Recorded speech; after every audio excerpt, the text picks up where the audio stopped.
Hello, and welcome to another episode of We're Not Wizards.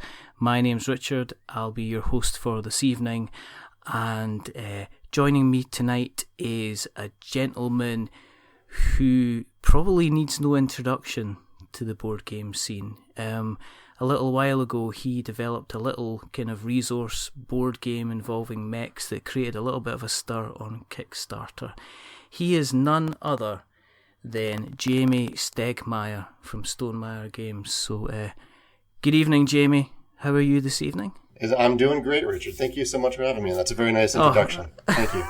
We try our best when we're in the presence of someone like yourself, and now I'm going to sound like a sycophantic, giddy little schoolgirl, as I always do. But the reason that we do this is quite simple, is because there's quite simply not enough podcasts out there about board games. And there's also probably not enough podcasts that talk about Scythe, let's face it. No, in all seriousness, many thanks for coming on. We're delighted to kind of have you this evening. You've probably answered this question a lot of times, but We're Not Wizards, what we like to do is we like to have a kind of a look back into the past, as well as kind of staring at the future, and then having a kind of a little go up at the present. So, I guess what we'd like to maybe find out is kind of your history with board games. I mean, how did you get into the kind of the cardboard kind of arena, I guess? I connected to it when I was pretty young. My parents brought out games to play when I was 6, 7, 8 years old. And so I've been playing games for a long time. A lot of those early games were games like Labyrinth and Scotland Yard and Millbourne, Monopoly, other games like that. Did you play any of those games when you were younger, Richard? I played a bit of Monopoly. I think everybody plays a little bit of Monopoly. Yeah. I've kept my own kids away from Monopoly because, and also kind of things like frustration. But my youngest got an Avengers frustration for Christmas, because if there's nothing like taking a kind of an old kind of project and sticking a license over the top of it to kind of make it new and exciting. So me and him I've just been sitting here going, this is all based on luck. This is all based on luck. And he's obviously going, hooray, the Hulk. Right. So that's how he's going. But yeah, I mean, I think everybody's kind of touched on Monopoly. I mean, from there, I mean, when did you continue your love of board games from then on? Off and on, yeah. It was always something I loved to do, but as like in high school, I don't think I played games nearly as much as I wish I had. I played a little bit of Magic, and with friends on occasion. I played Stratego. I played a lot of Stratego.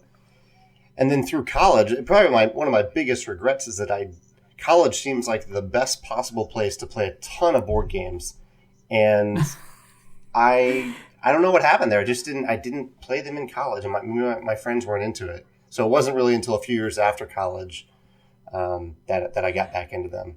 Did you, when you were at university, did you play a lot of games? I could see at the time when I was going there, I started high school, kind of came along, and then a game called kind of Space Crusade and Hero Quest came along. Which are kind of like Games Workshop kind of entries into the series. Yeah. So I played that right up all the way until I went to university, and then I discovered something called drinking. And, yeah, that's right. You played drinking games. It was easier to roll about on the floor than roll a D20. So, and then I think there was like a games club there. But the guys that did it, they did like Dungeons and Dragons, but they were really serious. They were kind of like really into it, and really into kind of being rules meisters and stuff like that. Mm-hmm. And it wasn't until a long time after that I started to get back gently into board games, and then continued on from there. But what about yourself? I mean, you came out of college, discovered you got back into the hobby. So how did you get back into things again after such a break? Well, actually, hearing you speak reminded me that in college I played Hearts, and then when we were seniors and we somehow had a little bit of money, we started playing poker. And so poker was kind of the bridge that I think brought me back to board games. So I hosted a weekly poker night for many, many years, or it seemed like it was probably like 4 or 5 years, 6 years. And then somewhere in there, I started hearing about other board games that friends were playing. Games like Settlers of Catan was the big one that brought me back in, and then Agricola soon followed that. And that kind of I wonder if the guy that sells Settlers of Catan, because they must have a sales force, if he just rocks up to some place and goes, right, how many boxes do you want? If it's like the guy that sells kind of like, hi, I'm here to sell some Coca-Cola to you. All right, okay, well, I'll take 15 crates. If it's the guy that rocks up to the game shop and says, okay, well, how many Settlers of Catan would you want? Kind of thing. That must be kind of the easiest job in the world. And I think, I don't know anybody that hasn't mentioned it or hasn't heard of it now. So he must be sitting on some kind of bonus. There's a sales guy out there that's retired, and he's got a massive kind of big meeple in his garden or something, and he's like, I own this to Settlers of Catan. Well, I wonder, like you said you come from a sales background. I wonder if you're selling something that is almost too easy to sell, does it make you complacent for the things that are harder to sell, or do you just not focus on them? Like, have you ever had a product like that just almost sells itself, and has that affected in the way that you sell other things? Do you know what I did have? I think the most difficult product to sell is free. Because I used to do, and this is when it's find out about your interviewer night on We're Not Wizards. But I used to sell work-based qualifications for kids, guys that would come out of high school at 16. Yeah, and they would go and work in an office, so they weren't academically kind of the best of the bunch. Right. But when you put them in front of a computer, they know how to file, they knew how to photocopy, they knew how to just, go and do this, organise this diary, do that. Right. But they would have very, very few qualifications. So there was a government scheme that's still running called, it's a vocational qualification, where an assessor goes in and assesses how good that person is at doing their job, and then they get a qualification once they've fulfilled certain criteria. Now, that was free. And the number of times it was really difficult to get an employer putting a value on that. Huh. Because it was like, it's free. Well, why would I be interested in taking it? What value is it to me if it's free? So I guess, That's interesting. Yeah, so it's a difficult kind of place to be, but it was good fun. It made it a bit more of a challenge, because then you were kind of saying, well, this is going to improve this person as an individual and give them stuff they wouldn't rather have. That is really interesting.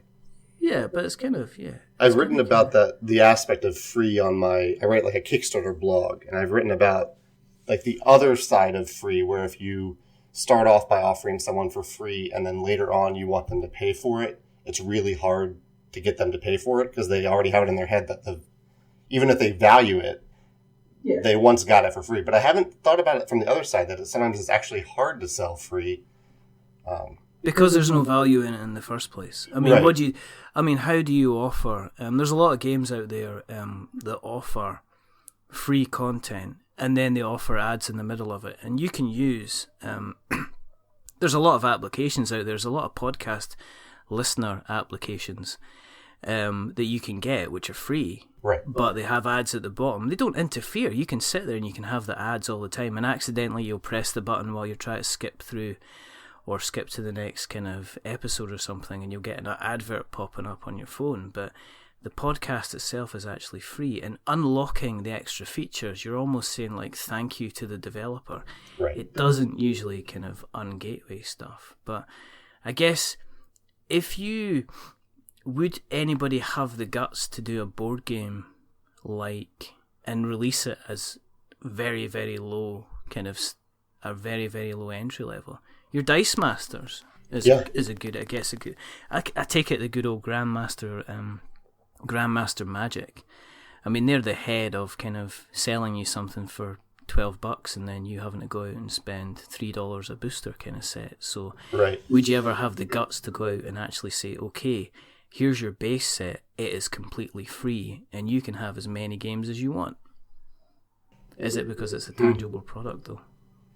Yeah, I've thought about that, and I always come to the answer of I think it would be really, really tough, because I think you get a couple different things. One, I think you might get you might really find it really hard to sell anything after that gateway, even though it's very similar to like an app that you buy on your phone, or that you get for free and then you enhance it.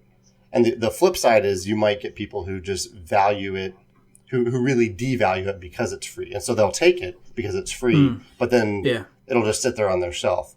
Whereas if they paid $50 for it, then I think there's something there that makes them like actually want to use it since they paid for it. Yeah, I mean, you've got the, they're perceiving their value over it also against the board gamers are sometimes cut from the same cloth as video gamers, in that you will have board gamers that have a pile of shame. Yeah, they'll have board game, and you'll see it. There's a lot of Facebook groups out there which guys say, I'm selling a copy of this. I'm selling a copy of Settlers of Catan. I accidentally bought 3. That sales guy, he's damn good at his job. But and I'm currently selling this, and they said I've played it once. But a lot of board games, if you think how easy it is to get them to the table, and how many ideal players you need in order to fulfill a game, I guess some people don't usually get a board game to the table maybe two or three times a year. I guess on the other side of it, if you sold a game and then you rattled out 5 or 6 expansions, would that not annoy people as well to think, is the base game enough? All right, I've got to go and buy these 5 or 6 expansions to even make it kind of worth playing. Yeah, I guess there's that type of thing as well. I toyed around with that with Tuscany, which was the original Tuscany was and still is an expansion to Viticulture, and I thought, like, I don't want to nickel and dime people. I don't want to milk them for because I had like 12 expansions in that box, and I was like, I don't want to release them over time and have people feel like I'm constantly asking them to spend more money on this game. And so I was like, I'll just put everything in one box, and you can get it all at the same time, and you don't have to ever worry about adding that stuff in the future, it worked out pretty well on Kickstarter. The downside, though, is in retail, it ended up costing more than the base game. And I think people really don't want to pay more on an expansion than they spent on the original game. So it was kind of a tough sell for a while to finish off selling that stock of Tuscany. It has to add a different version of the game, and it's very, very easy to add something different for the sake of adding different. Right. And I guess it's something that you can tie up with kind of like stretch goals for Kickstarters, which we obviously will end up having a little chat about Kickstarter. But I mean, it can be quite easy for people to add stretch goals for stretch goals' sake if they've got a successful product on their hands. And then it's a case of, do you just hold back and say, right, guys, this is enough, we're going to start working on the quality of the product. Right. On the other side of it, you do get games which the expansions can put people off. I mean, I love Armada because of everything that's in the box. Right. But I'm not a big fan of X-Wing. And the reason I'm not a big fan of X-Wing is because the base game contains so few models. We'd almost feel obliged to go out and get a couple of ships. Whereas the ships that they seem to have, the rules that they have, are good, but there's too many ships now that have a 360-degree kind of fire arc, where I always liked the base game where it was you had to get behind this guy in order to shoot him down kind of thing. But, I mean, I still love X-Wing. I've been playing it with my nephew this Christmas, as I did last Christmas, and we had an absolute blast. It sounds like they're using the method you mentioned a little bit, where the base game is a little cheaper than maybe it could be, and they put less stuff in it in the hopes that you'll just buy more stuff later.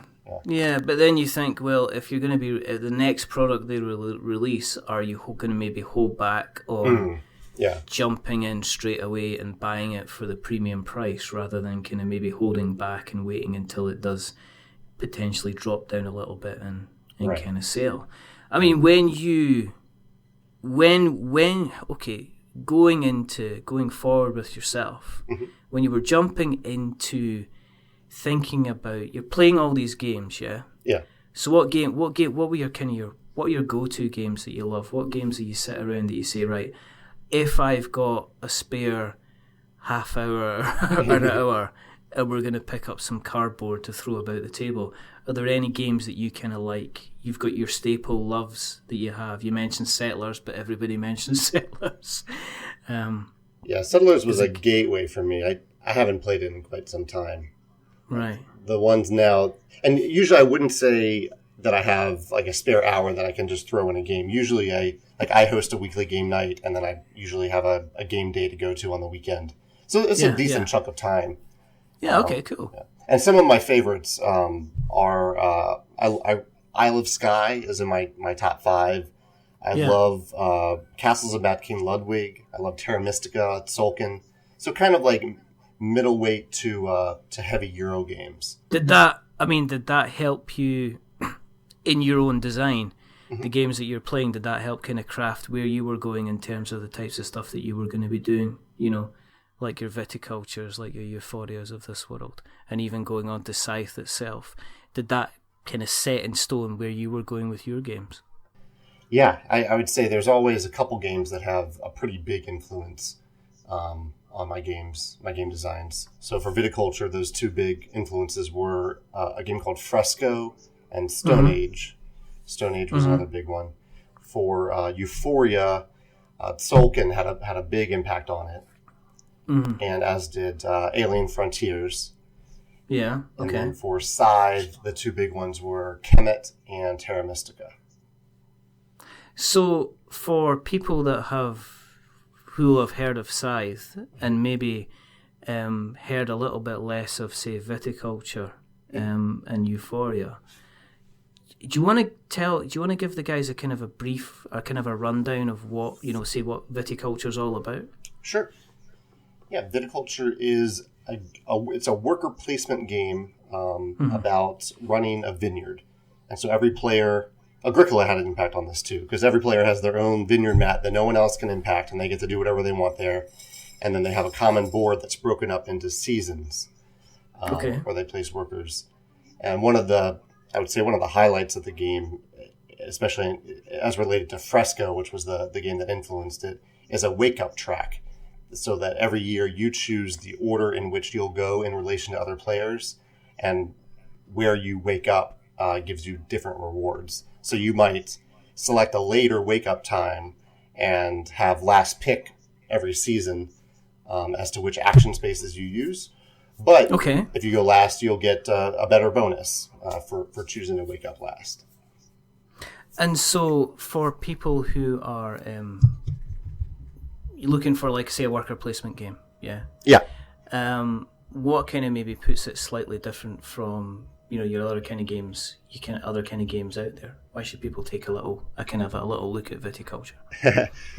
Well, I wouldn't necessarily say that people, there are a lot of great worker placement games out there, and hopefully people can find one that has mechanisms and themes that mix well with them.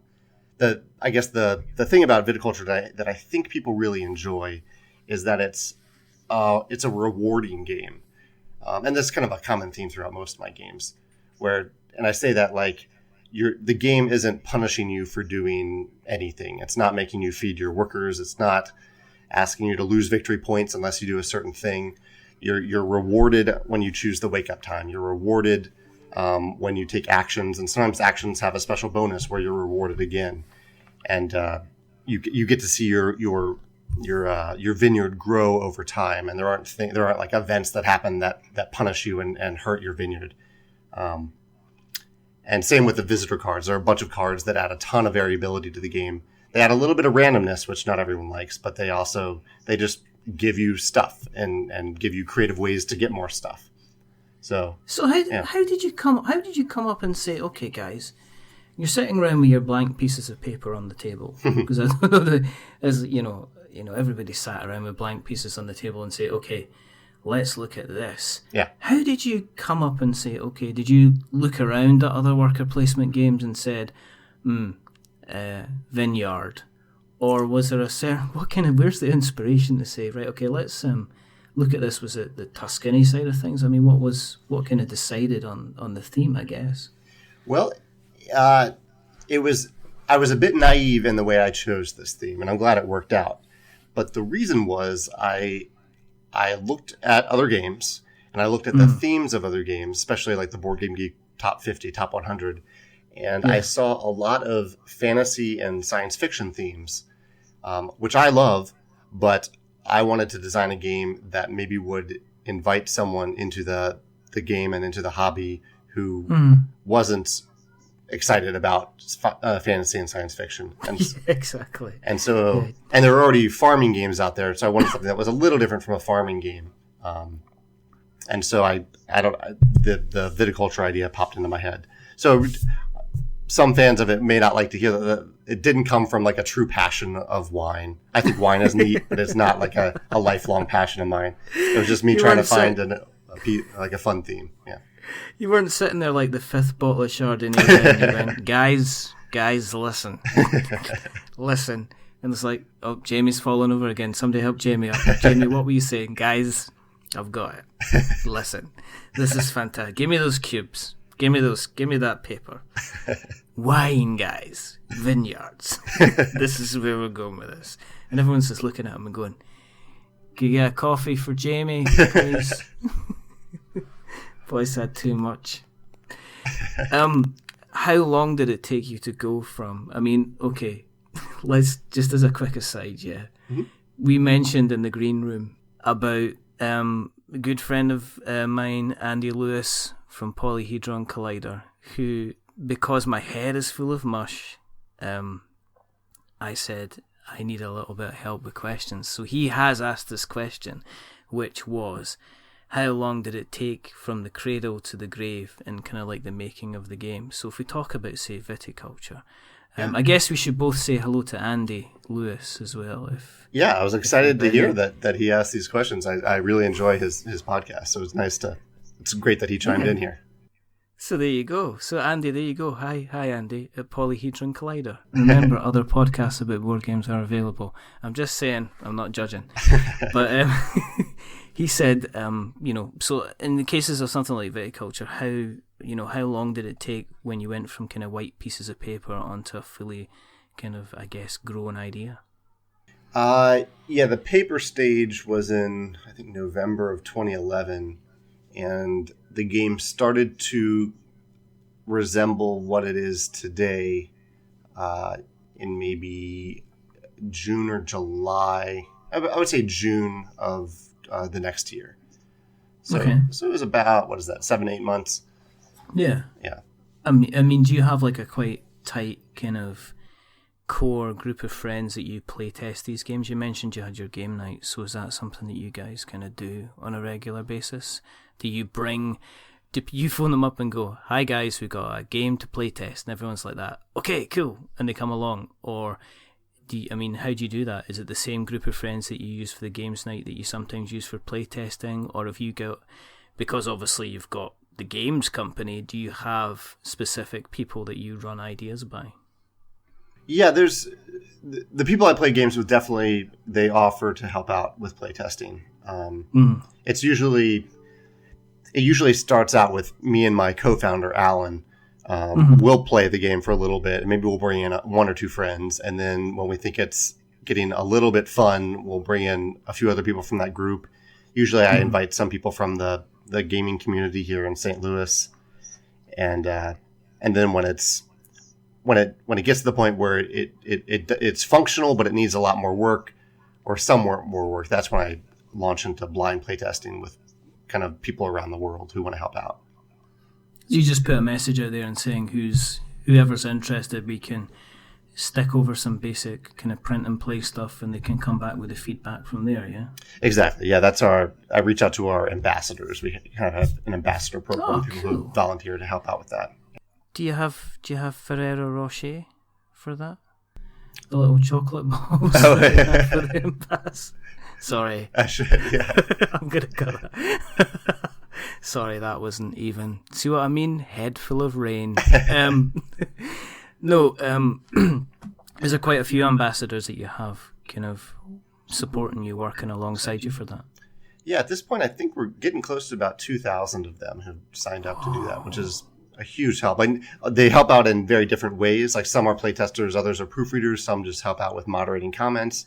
Some want to teach games at conventions. So people have different interests, but it's really neat for me to see that many people who are excited about our games.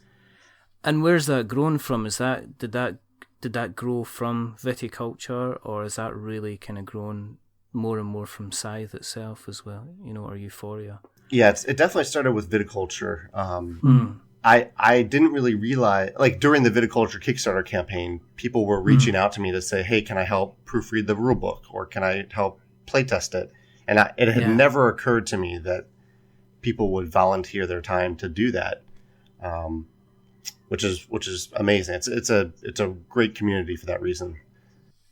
If they see, is it not as if somebody sees a kind of a really kind of good idea that they can get involved in, that kind of excites them? As I say, my view on these things is, I think within everybody there's always there's a little game that somebody's got in the back of their mind that they always want to make. Yes. And sometimes for whatever reason, life, everything, bills, job, time, kids, it all gets in the way. So sometimes when they can latch on to someone like yourself and they can offer their services, that kind of maybe sometimes fills them with the same level of satisfaction as if they were getting their own game kind of across the hurdle. When you're getting in the playtesting in general, is anybody come back to you during the playtesting and went, do you know, if you had that doing this instead of that would game change things? Have you ever kind of went, oh, right, okay, and it's been a really, really good idea that has made a kind of a decent, an impact on the game itself? Yeah, it's happened all the time.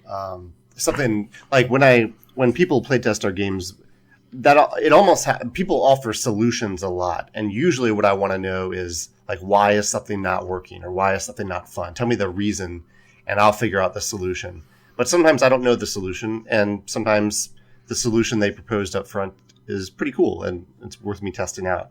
So even right now, as I'm designing or wrapping up the design of Charterstone, we're in the blind playtest process for this game that I'm working on.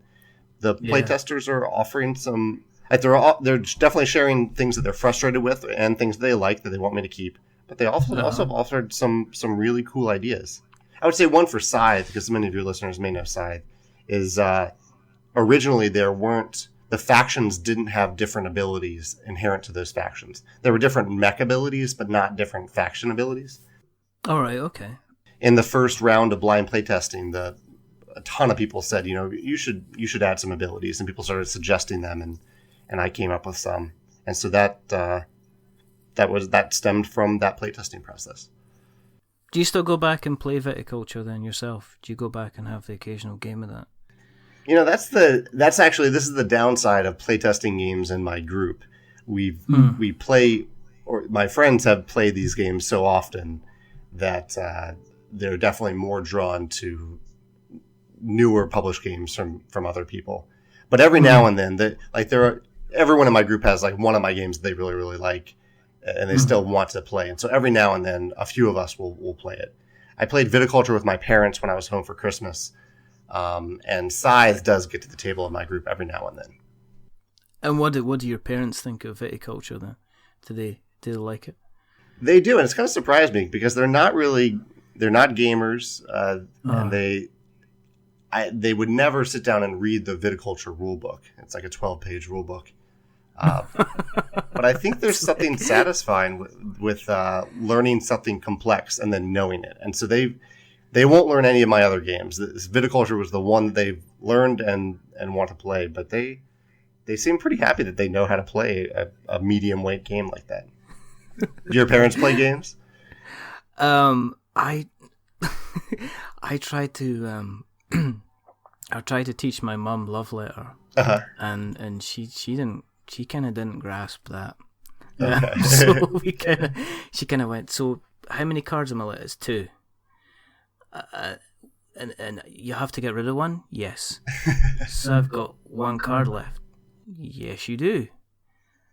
And I've got this princess. No, don't tell me who it is. All right, so I'm not meant to tell you who it is. Okay, well, I get rid of that. No, you don't want to get rid of that. You'll lose the game. But she's a really high-scoring card. No, she's just high in the... Okay, let's play Monopoly, Mum. Let's put the cards back in the velvet bag and then just put it to one side. No, I mean, I've always tried to kind of get kind of family involved. I managed to get my nephew, he's 5, and my brother was saying, we're having a conversation about what to get for Christmas, and I said King of Tokyo. Okay. He says, he's mentioned that a couple of times because he's played it with my middle son. So he got that for Christmas, so that's him converted. So I think I get a tick in my converting people to board gaming card for that. So he's going to be playing that. But no, I have a kind of a decent group of friends that play games, and I think there's still a view of, well, board games, schmoard games, kind of how exciting can they be? They've been tainted by the kind of, I guess, the monopolies of this world as to what they can be, which is a bit of a shame, but it's fine. Euphoria. Yeah. That's into. I mean, how do you go from Viticulture to Euphoria? I mean, how do you get into that? How do you go from that one to the other? Was that just a kind of a general kind of what can we make? What can we make, or was it a kind of a? I mean, what was the process behind that? It stemmed from kind of a random brainstorming session I had the summer when I was finishing up the viticulture design, and I kind of sat back and looked at viticulture. And I was like, why? I have all these workers that I control, but why do they always just do what I tell them to do? Like that's not how real life works. You might suggest to someone that they do something, but they don't always do it. But in board games and worker placement games, when you tell a worker to do something, they do it. And so I thought, okay, I'm intrigued by this thought that I have, and I can either do one of two things. I can design a game where your workers don't do what you tell them to do, which could be interesting, but it could be really frustrating. Or I can find a theme where it makes perfect sense that the workers do what you tell them to do. And that theme that I came up with was a dystopian future. Because in a dystopian, a dystopian world, usually workers just blindly do what you tell them to do. Yeah. And it kind of built from there. It built from there, yeah. And you went to Kickstarter with Euphoria as well, did you? Yeah, I've gone to Kickstarter for quite a few things. I just recently kind of said that I'm probably not going to use it for the foreseeable future, but up until recently, for most of, in fact, I think all of our new games launched on Kickstarter: Viticulture, Euphoria, Between Two Cities, and Scythe. So that leads us into Andy Lewis. Hi, Andy. Hi, Andy. Andy's second question, which is, why Kickstarter? For me, and I think everyone may have a different answer for this, but for me, I love, there are kind of a few core things that Kickstarter does that I love. I love that it gives me a chance to gauge demand for a product before I make it. I love that it helps me build community around a product. It helps me market a product, because it's, there's all this excitement over one thing for a short amount of time. And it helps me make a product better if I use stretch goals. And last, it helps me fund a product if I don't have the cash on hand to make a big print run. And it helps me to get that cash up front. Yeah. So with the likes of Viticulture and Euphoria, and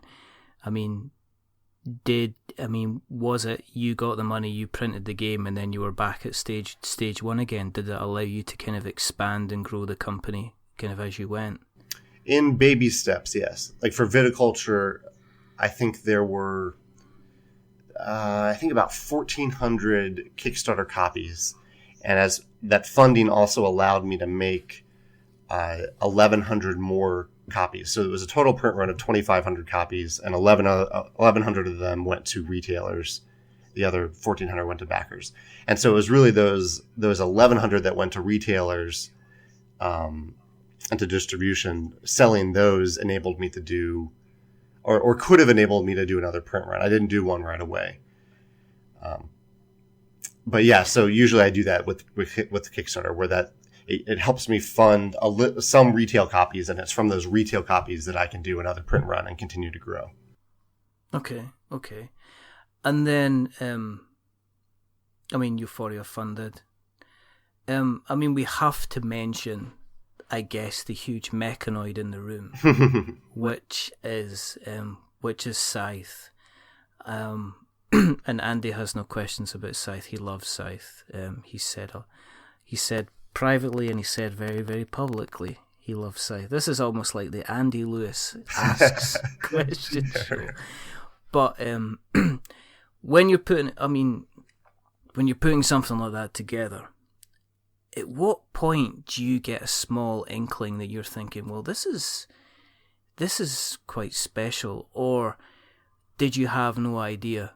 Did it come along like a tidal wave and just knock you for six when Scythe was kind of really starting to create some noise and a buzz? There was a buzz for this game. Yeah. There were a few different moments that surprised me, even when I kind of already had a feel that it was going to be pretty big. The first was when I, well before the Kickstarter, when I shared the box image on Board Game Geek. And I hadn't had many games before that. I think Euphoria was on like the Board Game Geek hotness for a little while when I shared when it was on Kickstarter. But Scythe with just an image and not much other information about the game was, I think it was like the number 2 most liked image on Board Game Geek for all of that year. I think 2014, even though I put it up there in December. So it had like a month to get those likes. And so that was kind of an inkling that people were excited. And then the first day of Kickstarter was, it raised more funds on day one than any of my other games had raised throughout their entire campaign. And I'd had some pretty big campaigns leading up to that. So these were all little surprises, even though I started to have an idea that people were definitely going to be excited about it. Where did it scare you? When you see, because there's two levels of backers. Yeah. There's the guys that hear it from the beginning and are there at the beginning. And then there's the guys that come along and go, I've heard of this, therefore, my expectations are maybe 15, 20, 30% higher than the guys who were there at the beginning. Were you like, oh, okay, this is getting very, very interesting? I think the biggest challenge there for me was that I would almost put people into 2 slightly different categories. One were people who had backed my campaigns before and knew that I truly do put backers' interests first, even though I might stumble along the way. That is my intention. And then there are people who were brand new to my company and had no idea about if I was well-intentioned or not. And for them, whenever I had little stumbles along the way, as any creator did and as I did throughout the campaign, those people were a lot quicker to interpret that as me trying to screw over themselves or other backers. And slowly, I think they learned, or hopefully quickly they learned, that was not the intention, and that I do listen to backers and make changes and look out for them. But without having any experience with me, they didn't know any better, So that was a struggle throughout the process to kind of get people into trusting me, which is, I think, that the challenge for any Kickstarter creator. That box artwork, it sells a big game. Yeah. If you look at that, you're thinking, the first thing that I thought that's, this is H.G. Wells' War of the Worlds, or I also got kind of, going back to Viticulture, I'm getting hints of Laputa, the kind of, the Japanese anime about the big kind of mechanical robots and stuff like that. Right. A little bit kind of steampunky, and when did you have to be quite strict about the stretch goals that you went for? I mean, was there a lot of stretch goals that you, when you're this is maybe something that is worthwhile touching on, is when you're running a successful campaign, and we've had a couple of people, we've had some guys on before that have run some Kevin Young is the latest guy who ended up getting into, he wanted something like 12k, he ended up with £128,000. He's really struggling. It's, we spoke to Aaron from Elzra Games about Catacombs as well, and again he was in the same situation where he had like a 25k target and he ended up doing 300k. So when you're sitting there, did you have all the stretch goals already? I guess you had them costed and planned out, but were there ones that you ended up holding back on or chucking in the bin in case of maybe, diluting the brand that you'd achieved? Yeah, this brings me back to the second day of the campaign, which was the hardest day for me, because I base stretch goals based on economies of scale. So basically, I go into a campaign saying I need to make a minimum of this many games, usually 1,000 to 1,500 games. That's like the minimum print run. And this is the cost of the game if I do that. And then all the stretch goals are based on, by increasing the number of copies we're making, we can keep that cost the same even though we're adding new stuff because the cost per unit is dropping. Yeah. The challenge with Scythe is that no matter, even if we made 50,000 copies, the price wasn't going to drop enough that those economies of scale would really kick in. So basically, I was taking a small loss for every stretch goal I added, which was fine with me because it was cool stuff that I wanted to add, and it wasn't going to overwhelm the project so much that I would go bankrupt. But it was. The way I structured stretch goals on the first day, which you can't even see now because it looks seamless, but I didn't know how much funding we would make on the first day. So my goal was to, at the end of the first day, the stretch goals would kind of start after whatever that amount was. So I think we raised like $650,000 on the first day. And so I was going to make the first stretch goal $675,000. Yeah. And just to kick it into gear after that. And that did not go well with anyone. No one liked that at all. They kind of were excited that they had been there on day one and they wanted to be rewarded for it. And so I went back and changed it. And so I just added stretch goals all over the place. But yes, I had planned them out and budgeted them in advance, just to have them ready. But I didn't have a great plan to stagger them throughout the project. So at a certain point, we just ran out of stretch goals. And I just told the backers, I'm not going to keep adding random stuff. This is as much as we can do. You've had your aperitif, you've had your starter, you've had your main course, you've had your dessert, you've had your brandy, you had a coffee. We're moving on to the cheese board. I don't know what you want. You can take, there's a lovely picture just above your table you can take home if you want. And these chairs have seen better days, so if they fit in your car, they're yours, sonny. But I mean, I guess if you're, because people, I guess if you're sitting at the money that you're sitting at, and again, people are thinking, whoa, that's just crazy amounts of money. Yeah. But then you're sitting there thinking, well, actually, you're getting lots of board game for this, and this is kind of what you're getting. I mean, with Viticulture, with Euphoria, with Scythe, the final versions of the games that went out, are you really, really happy with how those games are and how, the final form that they took before they set in people's hands? I would say the first printing of Scythe and Between Two Cities, I was 100% elated with. The first printing, the final version, yes.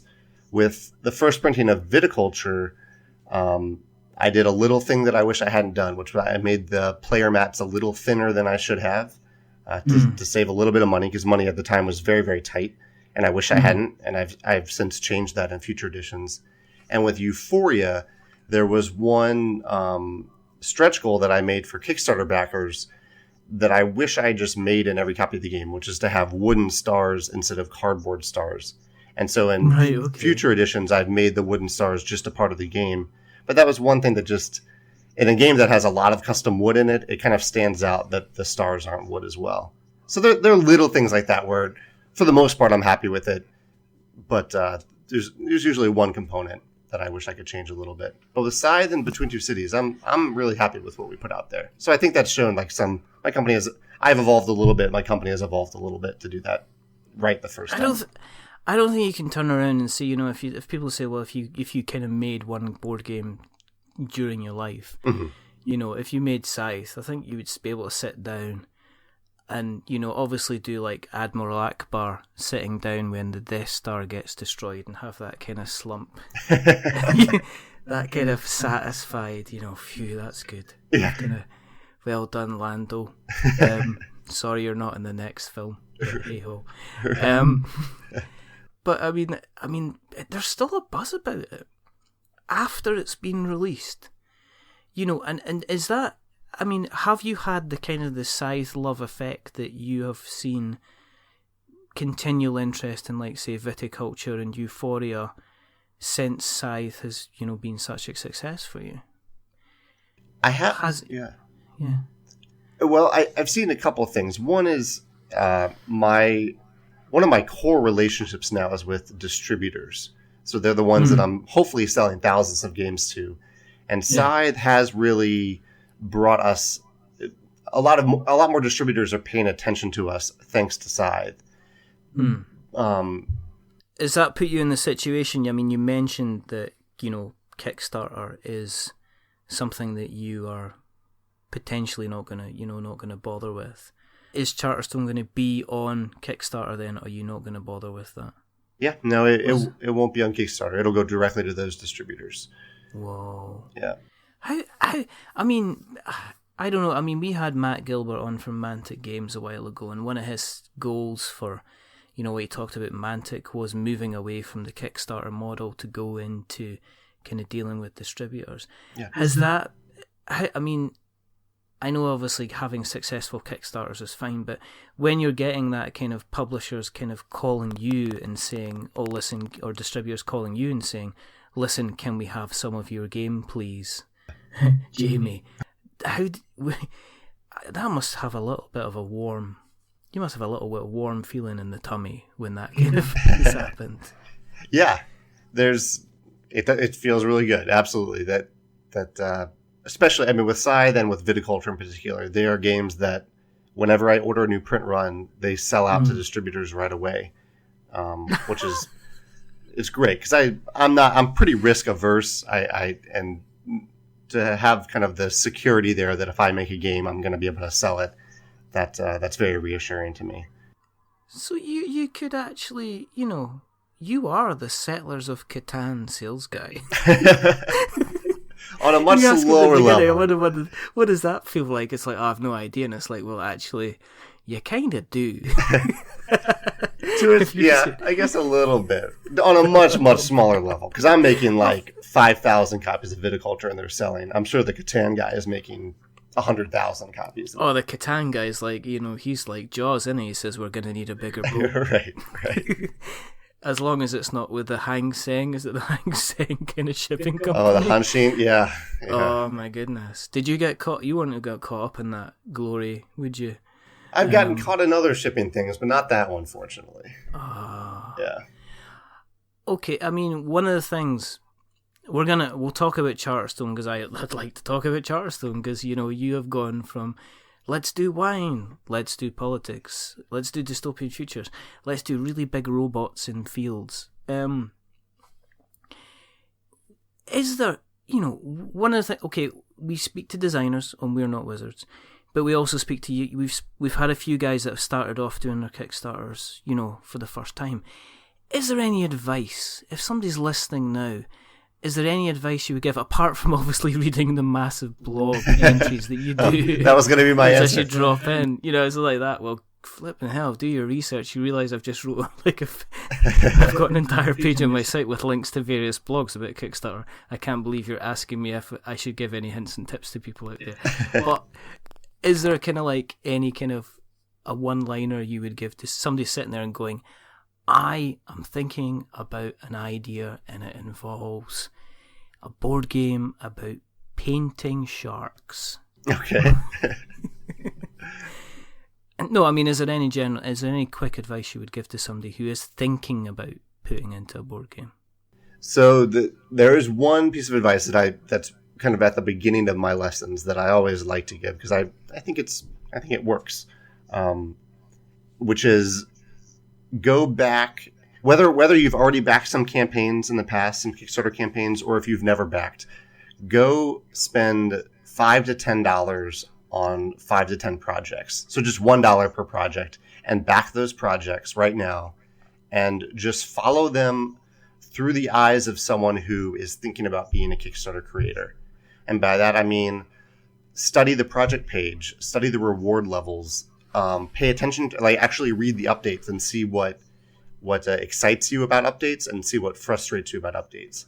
And by doing that, I think you'll learn so much about how to run a Kickstarter campaign, kind of by being involved in that way in other campaigns. And also, obviously, go to your website, Stonemaier Games, and get on your blog. That would be, yeah. You have a lot of information there. And I think the guys on the UK tabletop Kickstarter circuit, they all talk about, people come on and say, I'm going to do a Kickstarter, what should I do? It's like, go and look at Jamey's blog, then come back. If you've come back from reading Jamey's blog and you're no further forward, then try something else. Kickstarter's maybe not for you. But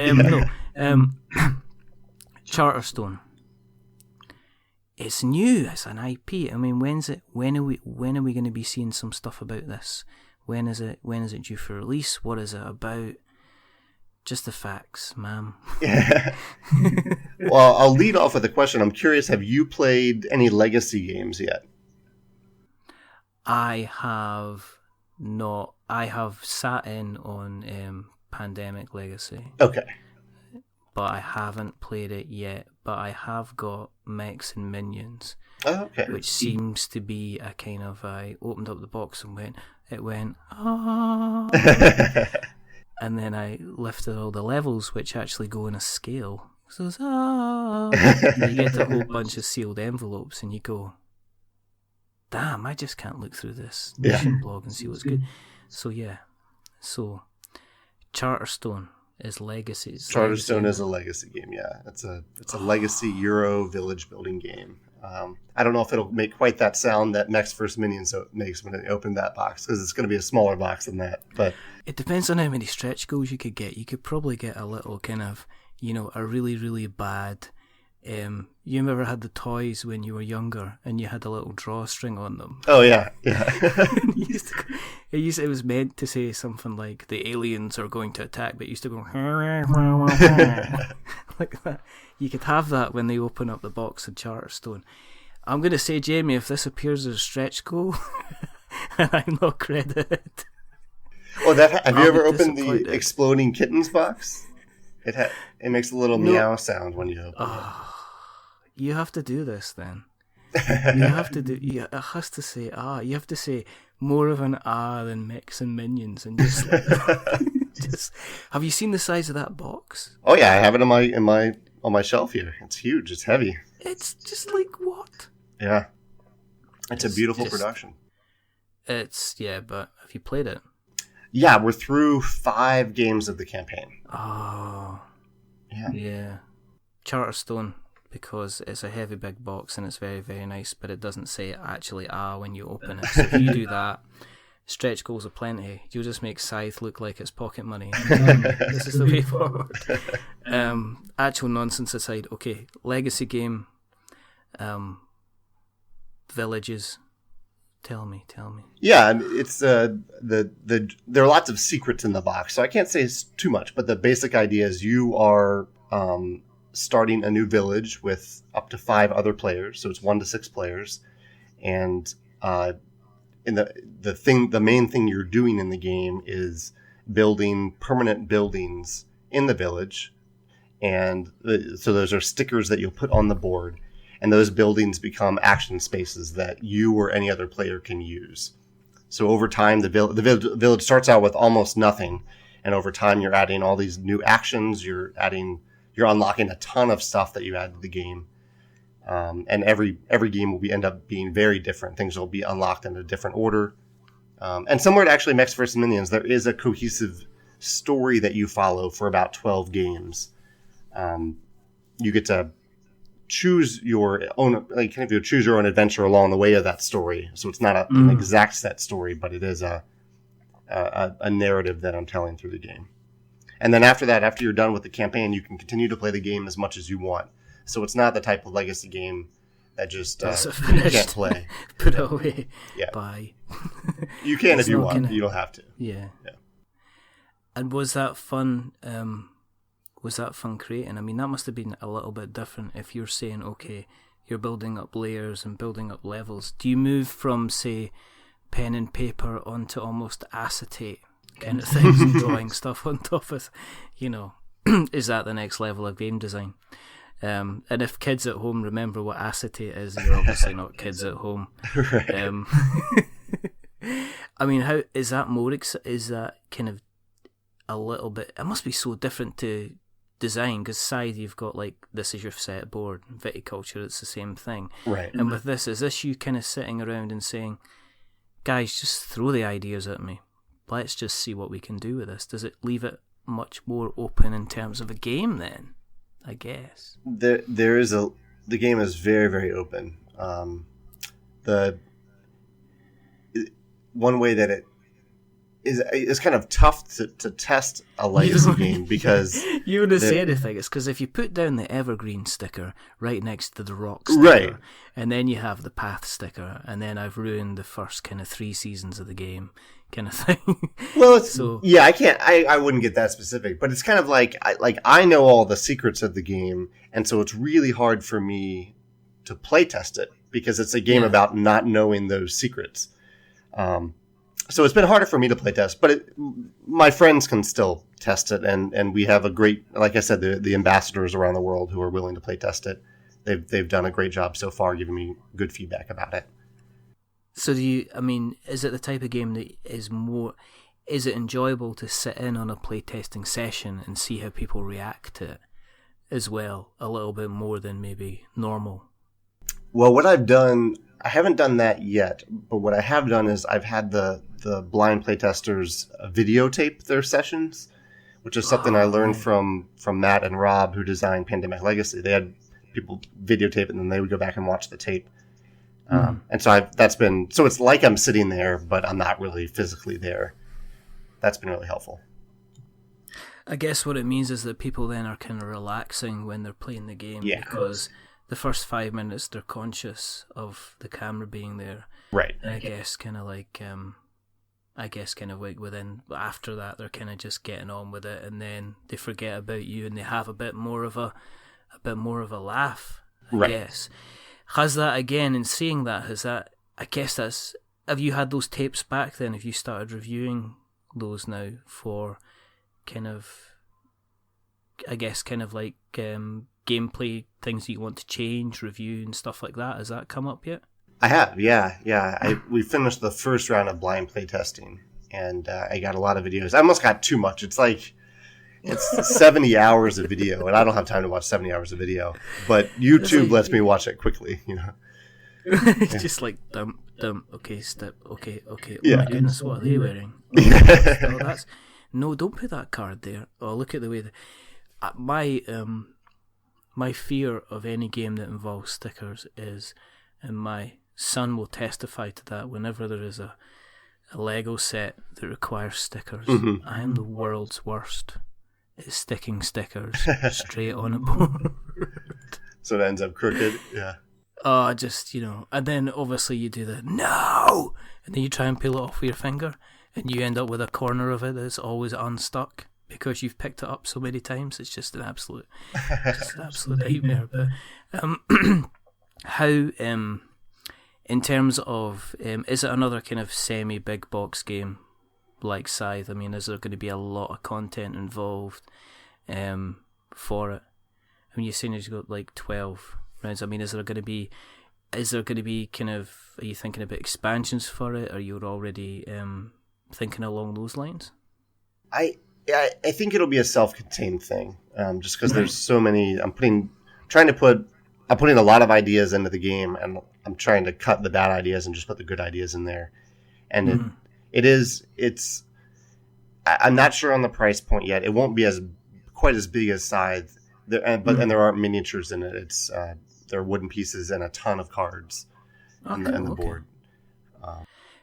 Because it's not Kickstarter based, and therefore there's not going to be stretch goals.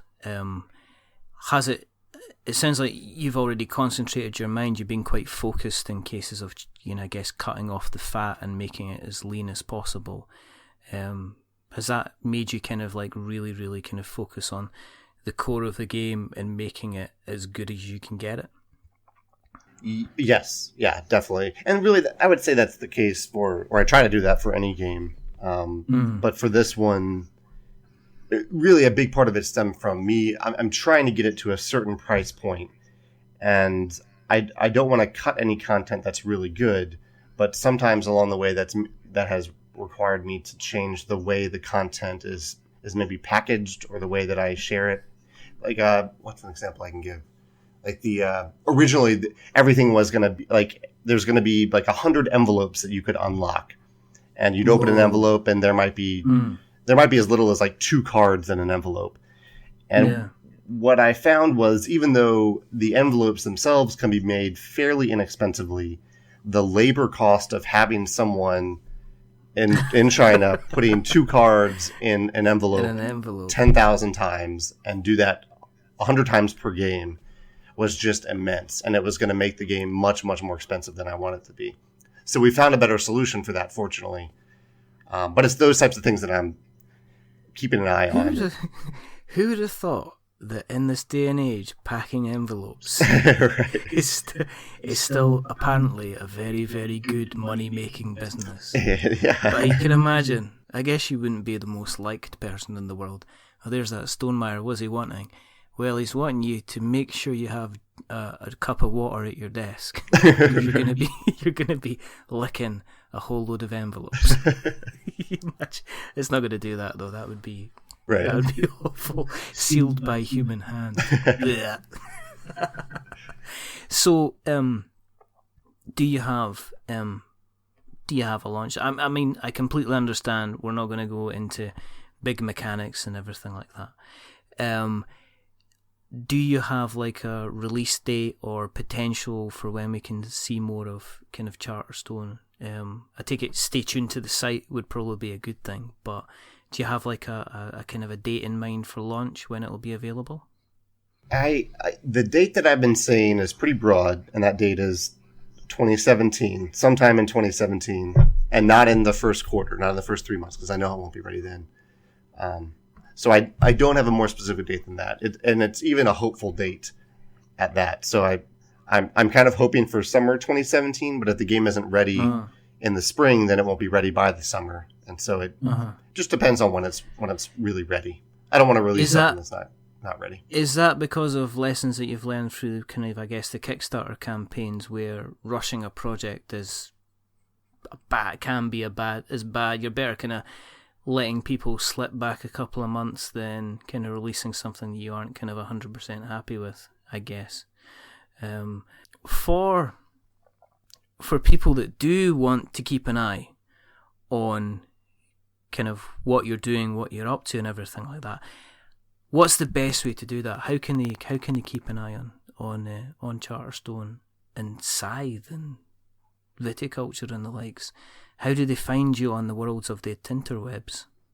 There are a few different ways, and you can probably post some links on your site. But the overarching way is to look at our website, stonemeiergames.com, and that'll have links to all the different like Facebook groups that we have for each of our games, or on where they are on Board Game Geek. I'm also on Twitter at Stonemaier Games, and I'm on Facebook at Stonemaier Games. Yeah, and as a company, it's very clear that the kind of the community side of things is very, very important to you as a company. Yeah. In terms of how things are going. I mean, you're active on Twitter. You're obviously very active on the site. You guys are, again, chatty on even an email, putting up with my ridiculously bad emails as well. But I mean, I guess the only thing I can do at this point, I just like to thank you very, very much for your time. My pleasure. I mean, I've had a lot of fun, and I'm also very, very aware that while this is nighttime for us, it's still very much the working day for you, and I'm sure you've got other things to be doing. So we really, really appreciate the time that you've given us today, Jamey. My pleasure. Yeah. If people want to keep an eye out on what We're Not Wizards is up to, you can go on the internet and search for We're Not Wizards. We are on Twitter, we are on Facebook, we are on Instagram, we are potentially getting on YouTube. If you stay out in the next couple of weeks, there will be me and Colin having our thoughts. Will be down on sound as to what we think about Scythe. Ooh. And it's that's what we're gonna do is we're gonna release this episode for no, I'm only joking. We like it a lot, but we have quite simply not played enough of it, so we are gonna get a couple more games kind of under our belt before we have a good chat about it. But yeah, we like it a lot. Andy loves it. Hi Andy. Hi Andy. And this is the Andy Lewis from Polyhedron Collider side sponsoring the show of questions. Listen, Jamey, thank you so much for spending some time with us today. I really appreciate you taking time out of your kind of really, really busy schedule. There's current expansion out for Scythe at the moment that I guess is available through all good retailers and through the site. There's the board expansion as well for anybody that missed out through the Kickstarter. Is there anything else kicking about at the moment that you want to give maybe a shout out to make the listeners aware of? No, you did a great job there. Yeah, those are the newest things out: the expansion, the board, the metal coins, and we. To anyone out there who's listening who's been frustrating that they couldn't get Scythe, we are making many, many more copies, and I'm sorry that we haven't kept up with demand. So hopefully we'll catch up very soon and get it to you. That's very gracious of you. But I guess all that's left to do is to say adieu, as they would say, or that's a terrible French accent. I have got a bit of a cold. Again, I guess those two more things to do. I mean, the first thing is to remember that we are many things, but we're not wizards. Are we wizards, Jamey? We are not wizards. No. I'm kind of tempted to say that you kind of are with that magic that you're putting out there, but you're definitely not a wizard. You're a man with a very fertile imagination and a very, very good game designer. Oh, but, thank you. I don't think you're a wizard. Because that's magic, and that suggests that you don't have any skills. You just wave some kind of wand and it happens. Right. And we know it. You and I know it's work. None of this magic nonsense. And the second thing to do is to say goodbye. So it's a goodbye from me. Thank you for listening. Stay safe. Collect various kind of resources, metal and wood and such like. And thank you for listening. And it's a goodbye from the very wonderful Jamey Stegmaier from Stonemaier Games. Goodbye to you as well, Richard. Thank you very much for your time. Okay.